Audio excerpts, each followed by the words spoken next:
Je connais M. Ahmad Bennour depuis les années 1980. Nous sommes actuellement en 2019. Ça fait plus de 30 ans que je le connais. Mais en 2010, je l'avais interviewé. Depuis des années, quand je voyais qu'il était en train d'aider la jeunesse tunisienne, les étudiants, etc., puisqu'il venait me voir avec les étudiants tunisiens de temps en temps dans mon bureau aux Champs-Élysées, je voyais qu'en cachette, il était en train d'aider beaucoup de Tunisiens. Et je lui demandais toujours, M. Ahmad Bennour, vous étiez ministre de la Défense nationale de Habib Bourguiba, vous étiez patron de service de renseignement tunisien, c'est vous que vous avez monté et fait entrer Zine Ben Ali dans le pouvoir. Après, il a fait son coup d'État et tout ça. Alors pourquoi vous ne parlez pas? Venez, on va parler ensemble. Pendant 20 ans, il n'a pas parlé. Et il disait, ce n'est pas le moment. Ce n'est pas le moment. Alors, novembre 2010, j'étais aux États-Unis. Après, j'arrive à Paris, juste au début du mois de novembre 2010. Et il vient me voir aux Champs-Élysées, dans mon bureau. Je lui ai raconté comme quoi, voilà, le monde est en train de changer, tatati, tatata. Certains échangent d'informations. Et il a dit, alors, toujours pas? Vous voulez pas parler? Il m'a dit, si, je parle. Et c'est tout de suite que je l'ai pris dans mon petit studio et je l'ai interviewé. Et là, dans cette interview, qui est assez importante, vous pouvez constater que pour la première fois, un homme d'État, un homme de renseignement, un homme de la défense tunisienne, il dévoile certains secrets d'État, de pouvoir Habib Bourguiba, l'homme de la laïcité de la Tunisie, bien sûr, et ce qui est arrivé après lui, et comment Ben Ali, il a pu prendre le pouvoir. Les secrets dévoilés par Ahmad Bennour et beaucoup d'autres choses, c'était le commencement du printemps arabe. Puisque l'histoire de Sidi Bouzid, vous vous rappelez, décembre de même année, c'est-à-dire juste un mois après mon interview avec M. Bennour, ça a commencé de la Tunisie. Le plus important manifestation de contestation, ça a commencé de la part de Tunisie, après que cette personne se brûlait. Et après, ça a été élargi partout dans le monde musulman, mais malheureusement, c'était écrasé. Mais cette interview et les propos de M. le ministre Ahmad Bennour, qui était un homme de confiance d'Habib Bourguiba, et ministre de la Défense et patron du service de renseignement, était assez important pour faire bouger et donner le courage au peuple tunisien d'abord et d'autres peuples en Jordanie, Maroc, Syrie, l'Égypte, etc., etc. Alors, c'est une rediffusion que je vous invite d'écouter ou de regarder. Merci. Monsieur Ben Ali. Oui, bien sûr. On va partir, ça y est, vous êtes prêts? D'accord. Au revoir.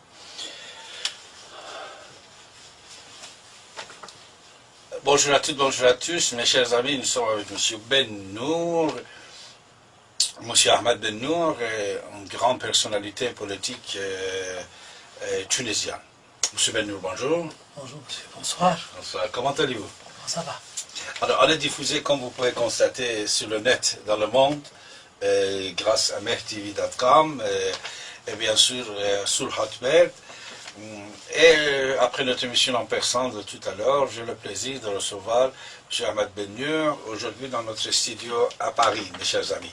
Et je veux vous informer que cette émission va être diffusée sur 95.2 FM, radio Ici et Maintenant également, n'est-ce pas, Ici et Maintenant, en plusieurs fois. Voilà. Monsieur Bennour, déjà vous êtes en France depuis plusieurs années. Oui, ça fait 24 ans à peu près. 24 ans. Vous passez votre retraite ici, on peut dire. Voilà. Est-ce que cette retraite, c'était volontaire ou non? C'est-à-dire que j'aurais souhaité passer ma retraite en Tunisie. Oui.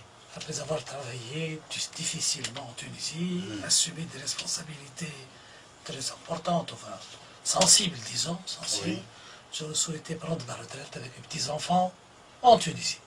Mais l'histoire et les événements qui ont eu lieu en Tunisie il y a 24 ans Oui. m'ont amené à préférer à rester en France, le pays de la liberté. Voilà, pays de droit de l'homme, pays de la liberté. Parce que j'avais une devise personnelle, une devise qui m'est propre à moi. Oui. Votre dignité dans l'exil, c'est ça votre patrie. Et votre patrie sans la dignité, c'est de l'exil. Ah, bravo, bravo. Très joli ça. C'est de vous ça? Enfin, c'est de mon moi je l'ai aménagé, je l'ai entendu. Ah. Je l'ai aménagé. Votre dignité dans l'exil, c'est votre patrie. Et votre patrie sans la dignité, c'est de l'exil. Bravo, très joli. Si j'étais rentré, je n'aurais pas trouvé de dignité. D'accord. Donc, ma patrie, c'est là où je trouve ma dignité, c'est en France. Bravo. Bon, je remercie beaucoup les autorités françaises de m'avoir facilité mon séjour et de m'avoir accepté, d'avoir eu la gentillesse de m'offrir leur hospitalité. Et ça, je serai redevable toute ma vie à l'égard des autorités françaises. Bravo. Et moi, vous, ça fait 24 ans que vous êtes en France, mais je crois que moi, je vous connais depuis 20 ans. 20 ans. 21, 22 ans même. Oui, oui. Je vous connais. Une personnalité pleine de charme et sagesse et culture. Et surtout, quand je parle avec des Tunisiens que je les connais, ils ont beaucoup de respect pour vous. C'est-à-dire, c'est vrai qu'avec Bourguibé, il n'avait pas beaucoup de, on peut dire, des élèves, des militants, des collaborateurs comme vous. C'est-à-dire, les amis fidèles de Bourguibé, toujours quand on va parler, c'est Ahmed Bennour. Ah oui, oui, je sais, vraiment, il m'a donné sa confiance. Oui. J'ai assumé des responsabilités importantes avec lui. J'étais gouverneur, j'étais responsable des services de sécurité, j'avais la responsabilité de sa sécurité personnelle. Ah, personnel. Aussi. J'étais ambassadeur, j'étais vice-ministre de la Défense. Défense. Nationale, donc je vais occuper des postes de confiance. Et il m'a accordé toujours sa confiance. Bravo. Comment ne puis-je pas être, disons, fidèle à cette image, à cet homme, dont l'objectif, il n'a aucun autre objectif, c'est servir son pays. Et puis il m'a administré une leçon de modestie. Une leçon de modestie, parce que quand on le voit vivre, quand on le voit travailler, d'une modestie, d'un accès facile, d'un humanisme impressionnant. Et là, justement, c'est un homme qui m'a marqué, moi je l'appelle toujours, enfin, c'est mon père. C'est comme un père pour vous. Voilà, c'est un père spirituel. C'est mon père spirituel. Et je l'ai dit à plusieurs chefs d'État et tout ça, j'ai des relations avec lui de fils au père. De fils au père. Et puis c'est un homme d'une très grande culture. Je me rappellerai cette anecdote qui est maintenant importante pour vos téléspectateurs, Oui. pour vos auditeurs. C'est-à-dire que lui, il n'a jamais considéré que le rideau de fer ou les pays de l'Est allaient durer. Ah bon? Il a toujours considéré qu'un jour, ça va s'effondrer. Ça va s'effondrer. Parce que c'est en dehors du temps. Il croyait à ça. Il croyait à ça. Et un jour, on a reçu le vice-ministre soviétique. C'était qui? C'était l'amiral Gorchkov. D'accord. L'amiral Gorchkov, qui était vice-ministre de la Défense et chef d'état-major de la marine. C'est un spécialiste des droits de la mer, du droit de la mer. Et il était content, M. Gorchkov, de rencontrer Bourguiba. Et alors Bourguiba avait le traducteur. J'étais présent, il avait l'ambassadeur de l'Union soviétique. Il m'a dit, Monsieur le Président, je vous transmets les amitiés de votre grand ami, le camarade de Brejnev. Il lui a dit, d'abord, c'est pas mon ami. Il a dit ça. Il a dit ça. Je ne l'ai jamais rencontré. Bon, il lui a dit, il a voulu faire un peu d'esprit, M. Gorchkov, l'amiral Gorchkov, qui était très sympathique. Il est à Paris, Gorchkov, actuellement, non? Non, c'est Kratchov. Il doit être à André retraite, Kratchov. lui. Ah. Ça, c'était l'année 77. Ah, d'accord, 77. 77. C'est Donc- Kratchov, c'était à l'époque de Gorbatchev. Ah, Gorbatchev. Non, non, ça c'est à l'époque Je le connais. de Brezhnev. Et c'est lui qui a pris la marine après la Deuxième Guerre mondiale, qui l'a reconstruite. Et qui a fait sortir les bateaux soviétiques des mers froides vers les mers chaudes, notamment en Méditerranée. C'est lui qui était le père de cette stratégie de pénétration dans les mers chaudes. Bravo. Donc, Alors, il a dit qu'il n'est pas mon ami. Voilà, mon ami. Bon. Et alors, on était un peu... Ça a jeté un froid dans l'assistance. Et lui, il a continué, l'amiral Gorshkov a continué. À l'époque, chez nous, le mois de mars, il n'y avait pas beaucoup de pluie. Et quand il ne pleut pas en mars, en avril, ça annonce une mauvaise récolte. C'est ça. Et en 77, il n'a pas plu en mars. Et nous étions inquiets pour la récolte de blé. De blé, parce qu'en Tunisie, gouverner, c'est pleuvoir. Gouverner, c'est pleuvoir. Ah, d'accord. Gouverner, c'est pleuvoir. Et alors, donc l'amiral Gorshkov lui dit, Monsieur le Président, je peux vous assurer que le camarade Brezhnev m'a chargé de vous dire qu'il est prêt à coopérer avec vous jusqu'où vous voulez. Il y a une chose qu'on ne pourra pas faire pour vous, c'est vous donner la pluie. Et Bourguiba lui a donné cette réponse cinglante. Amiral, je suis très heureux de vous l'entendre dire. Vous me démontrez par là qu'il y a une limite à la force. Tant mieux pour vous, pour nous et pour la paix dans le monde. Ah, bravo. Du coup, l'amiral Gorshkov s'est assis. Il n'a plus dit un mot pendant 5 minutes. Je suis très heureux de vous l'entendre dire. Ça démontre par là qu'il y a une limite à la puissance. Tant mieux pour vous, pour nous. Il y a une limite pour la puissance. Pour la paix dans le monde. Et tant mieux pour la paix dans le monde. Ah, il n'était pas ami avec les soviétiques. Il n'était pas ami, non, il n'était pas ami, non. Mais pourtant, il était socialiste. Bourguiba était socialiste. Non, c'était un libéral. Votre parti socialiste, c'était quoi? Vous étiez lié dans le parti socialiste tunisien? On a appelé socialiste, mais c'était Bourguiba malgré lui. C'était parti de Bourguiba? Bourguiba, oui, mais on l'a... Parce que Bourguiba, c'est un libéral. C'est un libéral des années 30, c'est un radical socialiste. C'est pas le socialiste marxiste, pas du tout, il est contre tout ça. Mais à l'époque, si vous vous rappelez, les années 60, quand il a adopté la planification et l'économie socialiste, tous les pays étaient socialistes. En Sénégal, c'était socialisme. En Nasser, c'était un socialiste. Mais socialiste lié à l'Union soviétique. Ah non, lui, il n'était pas lié. Lui, il n'était pas lié. Pas du tout. Mais il a on avait des rapports de respect mutuel, de coopération, mais on n'avait pas de liens très chaleureux. Il n'y avait pas beaucoup de liens chaleureux. Les rapports de Bourguiba croyaient beaucoup dans l'Occident, l'Amérique et l'Europe, et notamment la France. Il avait de bonnes relations avec la France. Il a toujours investi, il s'est toujours arrangé pour avoir d'excellents rapports avec la France. Et surtout, ça a été difficile le lendemain d'indépendance parce qu'on avait encore les troupes françaises les plus positives, les plus importantes pour la Tunisie. Vous, M.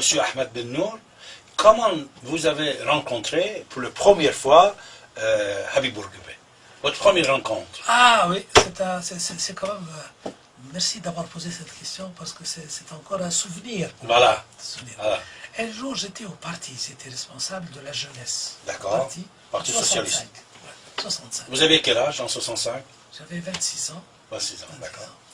Et on avait un séminaire organisé en Tunisie en été auquel participaient les jeunes sociaux-démocrates européens. Des partis socialistes européens. D'accord. Il y avait le portugais, il y avait le Portugal, il y avait l'espagnol, González, qui est devenu González. Premier ministre. Il y avait Craxi, qui est devenu... Mario Soares était là, Mario Soares, oui. Portugal. Il y avait également Craxi, qui était devenu par la suite, Bettino Craxi, est devenu Premier ministre de l'Italie pendant 5 ans. Bon. Donc on avait une réunion à Tunis sur les socialistes, démocrates, tout ça. Et Bourguiba a entendu à la radio qu'il y avait une conférence, une réunion des jeunes socialistes. Il a téléphoné au directeur du parti. Il a dit, mais moi, pourquoi je veux recevoir ces jeunes, moi. Ah, vous étiez combien? Ils étaient combien? Une trentaine. Ah, une trentaine, d'accord. Oui, pourquoi ils ne viennent pas me voir? Le directeur du parti lui a dit, pas de problème. Moi, j'étais avec eux, on était à Monastir, à sa ville natale. C'est là où il prend ses vacances, lui, en août, en juillet. Et j'étais avec la Juillet délégation. 65. 61. J'étais entré avec la délégation en train d'attendre pour qu'ils nous reçoivent. Et quelqu'un vient du protocole me dit, c'est vous, monsieur Benoît? Je lui dis, oui, c'est moi. Le président veut vous voir, vous, en tête à tête. Vous, d'abord. Vous étiez responsable de Du groupe, groupe. de séminaire. Je monte. Il était en pleine forme en 65. Il était bronzé, les yeux bleus. Pleine forme. Assieds-toi, il m'a dit. Tu as fait des études où, toi? Je lui ai dit, tel lycée, tout ça, la faculté de droit. Tu viens d'où? Je lui ai dit, tu viens de Sud, Tunisien. Et tout ça, qu'est-ce que tu as fait? Pourquoi tu es militant au parti? Il m'a mitraillé de questions. Ah, d'accord. Je vous assure. Une centaine de questions. Qu'est-ce que tu as fait? Pourquoi ils sont venus me voir, ces gens-là? Qu'est-ce qu'ils veulent, la Tunisie? Qu'est-ce qu'ils ont visité? Il a voulu me cuisiner.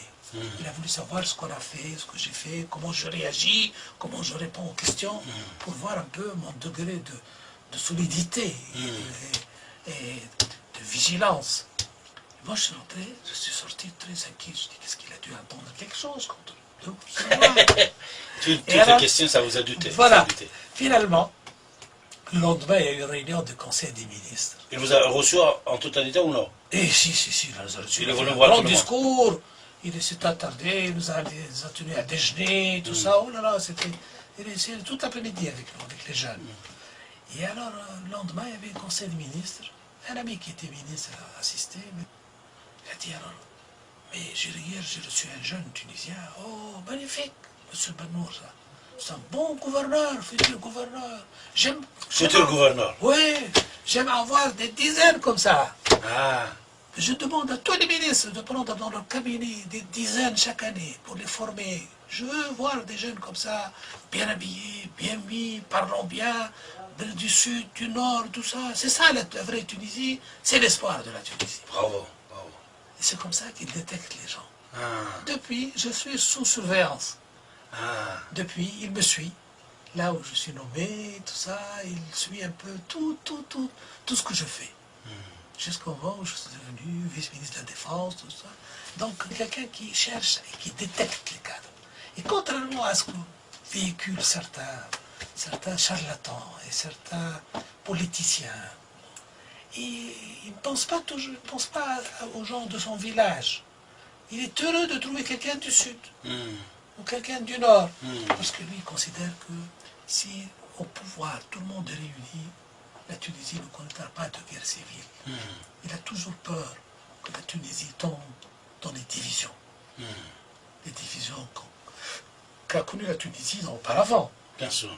Auparavant, la division, la guerre civile et tout ça. Donc il a toujours peur de ça. Donc il a toujours veillé à ce que dans le gouvernement, dans les instances du parti, que le pays soit bien représenté.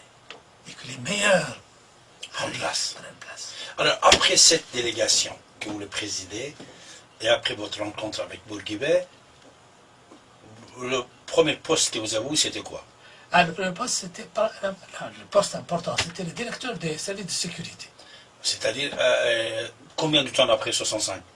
2 ans après. Ah, 2 ans après. 2 ans après. Ça, c'était décidé par Bourguibé Pas lui-même. Bourguiba, oui, c'est décidé, parce que surtout, on a eu le 5 juin 67, on a eu des manifestations en Tunisie, une fois qu'il y a eu la guerre des 6 jours, et la serre, la serre s'est effondrée, l'Égypte s'est effondrée, des manifestations dans la rue en Tunisie, des déceptions des Tunisiens. Parce que les Tunisiens considéraient qu'avec Nasser, on allait gagner la guerre. Oui. On a perdu. Et alors, donc, c'est devenu en Tunisie une situation impossible. Il a changé toute l'équipe au ministère de l'Intérieur. Et j'étais nommé directeur des services de sécurité. Sécurité de pays ou sécurité de président? Non, du pays.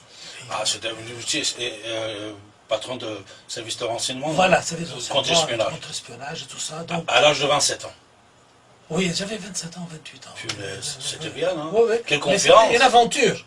Ah oui, Une aventure à laquelle je n'étais pas prêt. quelle confiance! Oui. Mais alors, par la suite, on était en pleine expérience socialiste. Et moi, je n'étais pas socialiste. J'appartiens à une famille modeste, mais pour moi, ce qu'on appliquait, ce n'était pas la politique socialiste. C'était populaire plutôt. Voilà. Je voyais, puis les gens, les peuples tunisiens étaient mécontents. N'étaient pas heureux du tout avec cette politique. Pas Ça. Finalement, avec des problèmes avec le ministre de l'économie et des finances qui ne voulait pas qu'on transmette les rapports à Bourguiba, Bourguiba nous a mis en prison. Ah bon? Ah oui, j'ai fait 6 mois de prison. Et quelle année? 69. Ah bon? Oui. Même 2 ans après que... Oui, 2 ans. Lui, pour lui. C'était quoi votre poste quand... Ah, c'était directeur de service. Vous étiez directeur de service? Oui, il a dit, non, je ne peux pas accepter ça. Moi, je ne peux pas. Je vous ai nommé pour travailler, pas pour créer des problèmes avec le ministre de l'économie. Ah, d'accord. Ah, il n'aime pas ça. Mais par la suite, Et vous avez combien de temps en prison? 6 mois. 6 mois. Mais je suis sorti sans jugement. Mais par la suite, quand il m'a nommé comme gouverneur. Ah bon? Oui. Mais tout de suite après, il vous Là, a... 3 ans après, j'étais gouverneur. Comment ça se fait qu'il vous a pardonné Il m'a présenté ses excuses. Ah bon? Il m'a dit, je vous ai mis en prison injustement. On m'a induit en erreur. Je te présente mes excuses, je vous assure. C'est formidable. Ah, c'était mal informé, on peut dire. Voilà. C'était la jalousie, non? La jalousie un peu, vous savez, le pays. Et puis lui. Mais c'est un grand monsieur, là. Voilà. Quand il présente ses excuses. Habib Bourguiba, qui présente ses excuses, c'est énorme. Excellent. Nous sommes avec M. Ahmed Ben Nour, il a cherché Tunisie, à Stanisson Vazir, l'histoire de l'Amnia, poste Jali Dachlan. M. Ben Nour, c'est un ami. J'ai le plaisir de le recevoir aujourd'hui, ici, maintenant, mes chers amis. Ça, c'était extraordinaire. extraordinaire. Lui, il présente ses excuses voilà. à un jeune de 27 ans. Voilà l'explication pour lui, voilà. C'est-à-dire que lui, il a engagé le pays dans une expérience socialiste. Bien. Il sait qu'il y a des défauts, des problèmes. Mais il ne veut pas donner un prétexte au ministre qui a en charge l'application du programme de dire « moi j'ai pas réussi parce qu'on m'a saboté ». Ah, voilà. Moi, tu veux faire du socialisme. Montre-moi que tu es capable de réussir. Montre-moi qu'on peut réussir ce socialisme, parce qu'il n'était pas convaincu beaucoup. Ah, il n'était pas convaincant. Pas trop. Mais, bon, tout le monde est socialiste, je suis socialiste, allons-y. Pouvons réussir. Allons à la réussite. Il ne veut pas donner une raison au ministre pour dire, moi j'ai pas réussi parce qu'on m'a saboté. Voilà, mais même les gens que j'aime bien, et avec lesquels tu t'entends pas, moi je les mets en prison. Ouais. Pourvu que tu réussisses. Et avec ça, il n'a pas réussi. Et c'est pour ça qu'il l'a enlevé. Ah, il l'a enlevé. C'était qui? C'était Ben Salah. Ben Salah. Alors, vous étiez presque un enfant, fils de Bourguiba, mais après vous, il y a Zainul Abidin Ben Ali. Comment lui, il s'approchait à Bourguiba? C'est-à-dire que... Parce qu'il était son ministre de l'Intérieur. Oui, en 86, mais 30 ans après l'indépendance. Oui. 30 ans après l'indépendance. Il a eu une péripétie, lui, il était directeur de la sécurité militaire. Ah d'accord, directeur de sécurité militaire, oui. C'est un militaire militaire alors? C'est un militaire, lui. C'est un militaire. Et moi, je l'ai connu quand j'étais vice-ministre de la Défense. Ah je l'ai connu comme directeur de la sécurité militaire. D'accord. Et... vous avez où des... J'ai compris qu'il allait... J'ai alerté.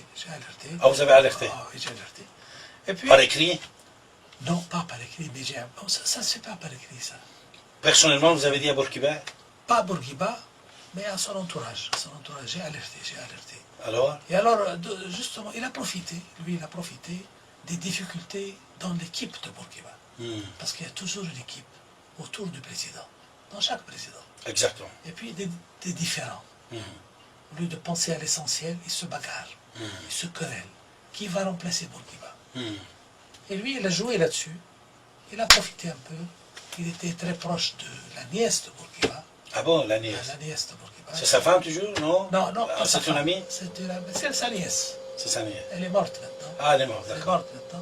Lui, Ben Ali, a toujours manipulé sa nièce pour qu'elle transmette des renseignements encourageants à Bourguiba sur Ben Ali. D'accord. Et c'est comme ça que... C'était la fille de son fils ou la fille? La nièce de Bourguiba, c'est une femme qui était âgée à l'époque. Elle avait 70 ans. Oh là là. Oui, parce que lui, il est vieux, Bourguiba. Bourguiba, quand il a quitté le pouvoir en 87, il avait 85 ans. Donc c'est déjà... Elle avait 65 ans minimum. Donc c'est elle. Il a manipulé la nièce. Comment elle s'appelait cette nièce? Saïda Sassi. Saïda Sassi. Ça, c'est le mentor de Zainul Abidin Ben Ali. Voilà. Il a utilisé cette femme jusqu'au bout pour arriver au pouvoir. Et donc sa femme, et c'est Bourguiba à la fin, comme tous les grands chefs, comme Tito, comme tout ça, s'est bagarré avec sa femme. Ah bon? Oui, il a divorcé. Comme Tito. Tito a divorcé avec sa femme. Il a renvoyé sa femme, Tito. C'est malheureusement, c'est comme ça. Jouan-là, la même chose. Pas Jouan-là. Mao Tse-tung, la même chose. Vous vous rappelez? Oui, oui. Les épisodes se répètent. Les gens ne tirent jamais les conclusions de l'histoire. Jamais, jamais, jamais. Et Bourguiba a toujours fait, il a dit deux choses dans sa vie. Je ne serai jamais président à vie, et quand il a vieilli, il est tombé dans ce défaut. Il est devenu président à vie. Deuxièmement, il a dit, il a toujours fait pour que les militaires soient en dehors de la politique. Et il nomme un militaire Premier ministre. Ah, il a mis Ben Ali Premier ministre. Ça, après ça, il a pris la place. 17 jours après, le coup d'État a eu lieu. C'est tout.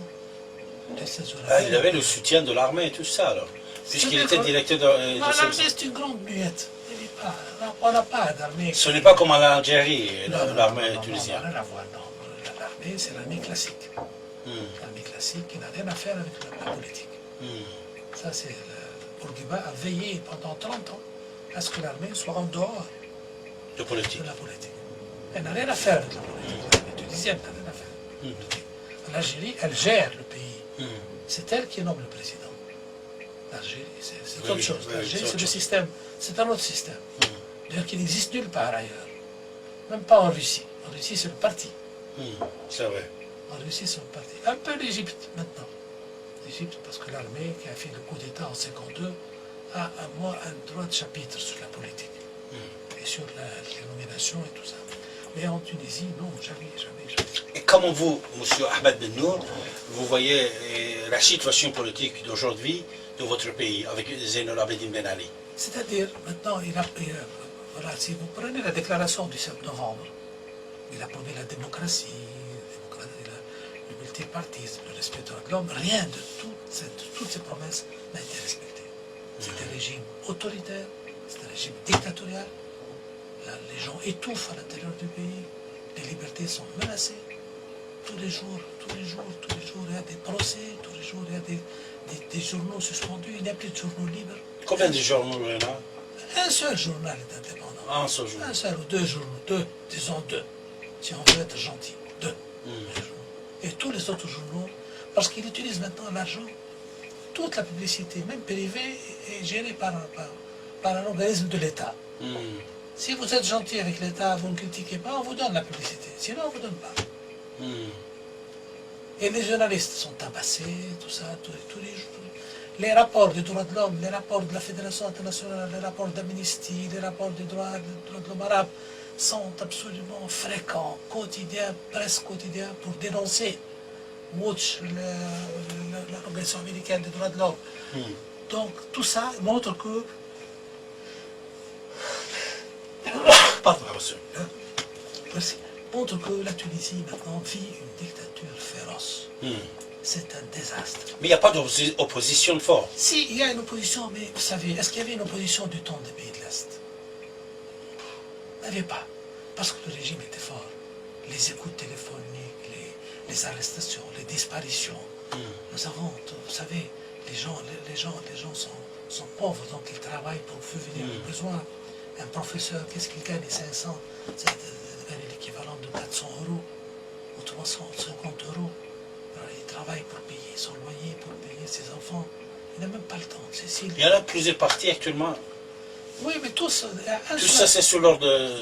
Ce sont des partis de décorum, de décor démocratique, qu'il a créé, lui, pour pouvoir montrer qu'il y a une démocratie. Mais le président l'a vu aussi, hein?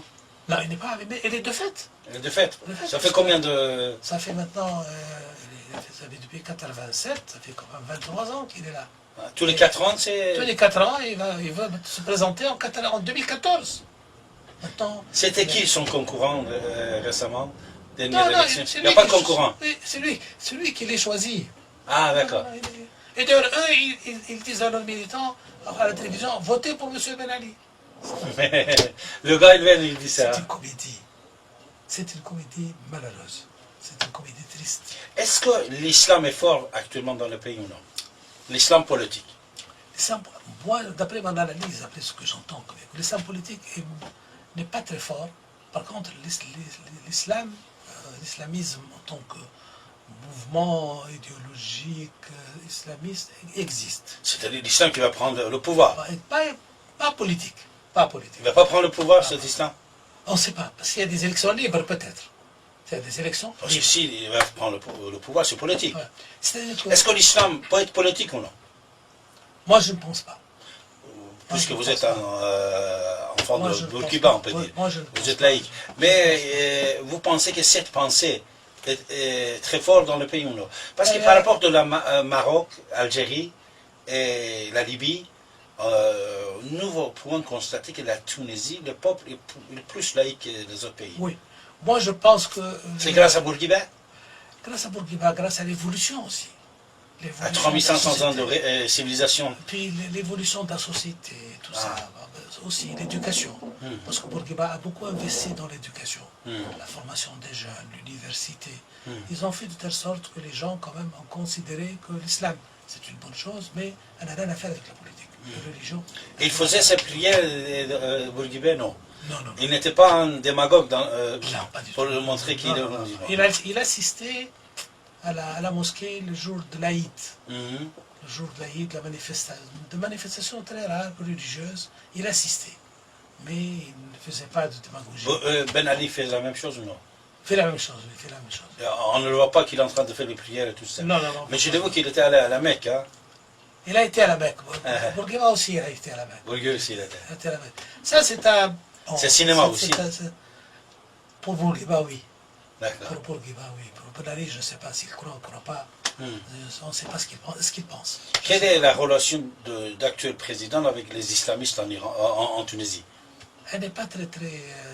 Avec le mosquée, soi-disant. Le mosquée des ils sont sous contrôle. Sous contrôle de l'État. Ah, de l'État, sous contrôle. Par exemple, les mosquées sont fermées.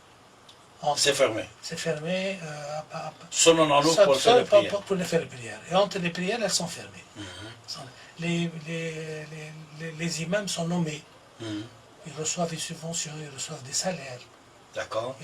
Même la prêche du vendredi, on leur donne des textes Par écrit. préparés par écrit. Tout le monde va lire la même On va chose. lire la même chose. Ou à la fin, on fait l'éloge de M. Ben Ali.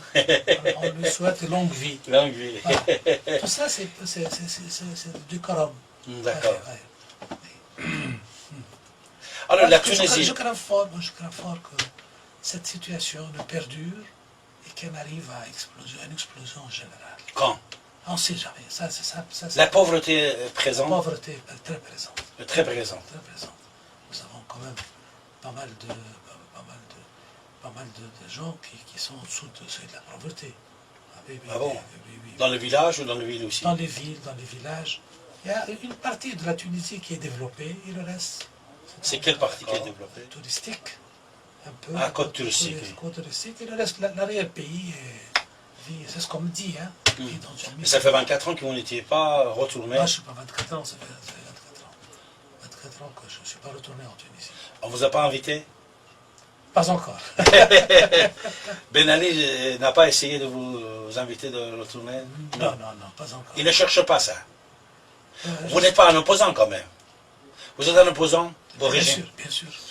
Vous représentez un parti politique, une idéologie. Je n'ai pas un parti mouvement. politique, mais je représente quand même les sensibilités politiques, les anciens bourguibistes. Personnel. Les anciens bourguibistes. Pas organisé. Pas organisés, les anciens du parti aussi. D'accord. La sensibilité un peu des militants, la sensibilité laïque, mais qui quand même qui considère que la Tunisie peut être un modèle et un contre-modèle. Mais on ne peut pas présenter un modèle uniquement de dictature, d'atteinte aux droits de l'homme, tout ça. Et surtout alors la corruption. La corruption qui a sévi depuis 23 ans, qui est en train de sévir. Ça existe, la corruption. Et surtout celle de sa famille, à lui. Sa famille, quand vous dites, ce sont les tribus de Ben Ali ou sa famille, son frère, Ses les frères et sœurs. Ils sont combien? Ils sont plusieurs. Plus ceux de sa femme. Ah, d'accord. L'entourage de sa femme. Ils sont des dizaines. À vouloir maintenant, ils ne payent pas d'impôts, ils ne payent pas, ils s'arrogent des privilèges. Il y a pas mal de terrains qui sont en principe zones non édifiables, et qui sont déclassés pour qu'ils puissent les vendre à des pays faramineux. Ah bon? Oui, oui. Maintenant, ils contrôlent les banques, ils contrôlent le transport, ils contrôlent les voitures, ils contrôlent tous les secteurs. Tous les secteurs sont à la main du président. Oui, oui. De sa famille. De sa famille. De sa famille. Hmm. C'est dramatique. Comme Dans ça. parmi les ministres aussi, il y a des gens de sa famille? Il y en avait, mais je ne sais pas maintenant, le gouvernement actuel, je n'ai pas suivi, mais il y en avait toujours eu des gens de sa famille. Combien de ministres vous avez? Oh, une trentaine, je crois. Une trentaine avec un premier ministre. C'est ça. Mais qui, lui, le premier, s'occupe essentiellement des problèmes économiques, financiers. Hmm. Il ne s'occupe pas de politique. Hmm. Il n'a aucune influence sur les affaires étrangères, ni sur la défense, ni sur l'intérieur. Ça, c'est le domaine réservé de Ben Ali. Et il a de bonnes relations avec le monde entier. C'est-à-dire qu'il n'y a pas un pays qui est actuellement contre Zine el-Abidine Ben Ali ou la Tunisie. La Tunisie, d'abord, la voie a été tracée par Bourguiba. Ouais.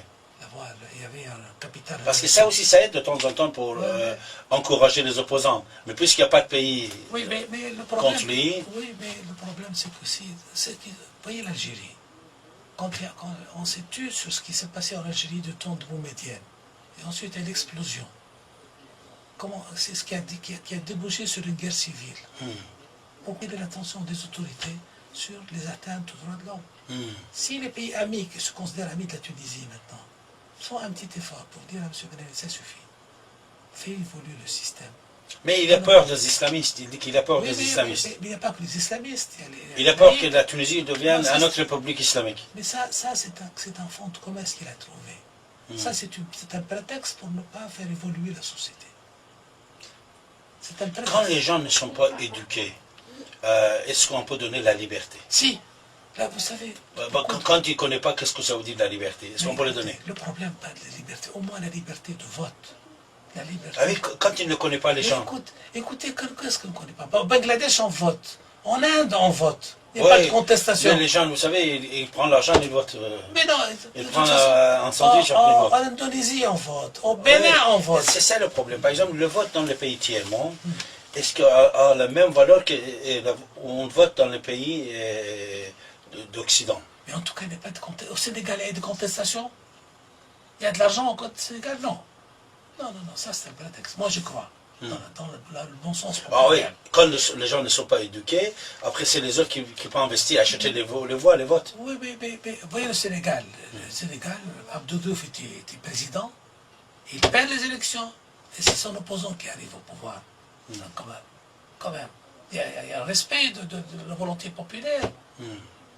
On ne demande pas la démocratie comme en Europe ou en Amérique, mais au moins qu'on respecte le vote des citoyens. Ça fait quand même 50 ans que le pays est indépendant. Jusqu'à maintenant, il n'arrive pas à faire de telle sorte qu'ils puissent voter, qu'ils connaissent M. Intel ou M. Y.